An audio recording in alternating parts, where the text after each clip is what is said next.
I remember that I wasn't ready to just be fully surrendered living for God. Like, that desire wasn't there yet. You know, I was hearing about it, I saw him, but it wasn't there.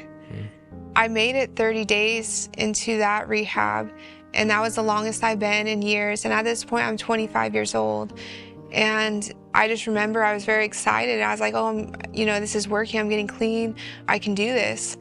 And then it was about 4 or 5 weeks in, and I felt that I was pregnant. And I was like, oh no, like, this is really bad. Like, so somebody gave me $20 and they said, just go downtown, get a pregnancy test. And so I did. And I got the pregnancy test, and I went into the Starbucks bathroom and I took it. I remember walking outside, and I just sat there and I was reading the test, and it said I was pregnant. And my heart just dropped. I was just like so scared, and so much fear came in me. Like, I was just like, what's gonna happen now? Like, this changes everything. From this moment on, everything in my life has changed. It doesn't matter what route I take, everything has changed now. And I knew that was my rock bottom. I knew that was rock bottom because I was homeless, I was a heroin addict, I was in a state-funded rehab, and now I'm pregnant and I don't really know the Father. I was so incredibly broken, just crying and weeping.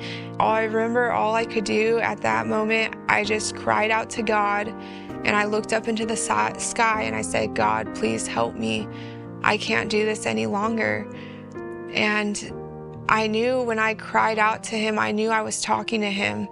I knew it was just a direct conversation to him. And he answered me and he said, come with me and you will never have to go back to this life again. And I remember hearing that. It was in my mind, and I remember thinking, this is God calling me to come go with him.